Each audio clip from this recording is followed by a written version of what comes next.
The Goose Who Loved Vodka. Gregory, the gray goose, perched on a Parisian rooftop with a gargoyle that stuck out like a guard dog's snout under the moonlight. Gregory had plucked dried grapes from a vine to ease his hunger. After achieving legendary status across the East, Gregory found his palate demanded something more refined. He grew tired of the robust, heavy-grained spirits of the North. His soul yearned for something crisp, something mineral, something French. Gregory tracked one of the finest bottles of French vodka to a secured cellar beneath a historic private mansion in the 7th arrondissement of Paris. The security was daunting, with thick oak doors, humming alarms, and a very grumpy, well-fed guard named Maurice who hated all birds, especially geese, which he considered rural hooligans. Gregory knew direct force was impossible. He needed subtlety to succeed, but he was sure to end up on Maurice's dinner plate if he failed. Gregory spent 3 days observing the mansion from the roof of a nearby embassy, noting Maurice's routine. 5 p.m., Maurice had a cigarette and a small, strong coffee as he read his book.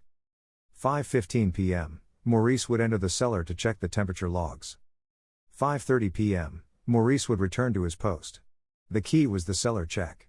The door stayed open for exactly 2 minutes and 45 seconds while Maurice checked on things. At 5:05 p.m., just as Maurice was inhaling his first drag of smoke, Gregory launched his attack. Instead of approaching the cellar, he dive-bombed the guard's head with surgical precision. Maurice roared in fury, scattering cigarette ash and coffee as he knocked over his table and book. Sacré bleu! You filthy bird! While Maurice was distracted, Gregory swooped back down to the cellar entrance. The clock struck 5:15 p.m. Click hiss. The heavy oak door swung open. Gregory waddled inside on silent webbed feet, his heart beating a tango against his ribs. The air was cool and smelled of damp earth and aged oak.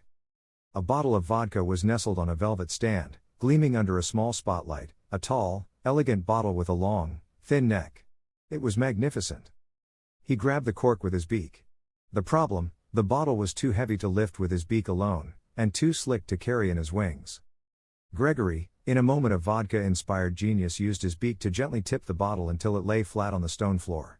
He then used his strong, paddle-like feet to nudge the bottle forward, rolling it slowly, carefully, across the smooth flagstones. He reached the exterior door with mere seconds to spare. Maurice's footsteps were already echoing from the depths of the cellar. The bottle rolled out of the cellar just as the heavy oak door slammed shut with a loud clunk, narrowly missing the bottle.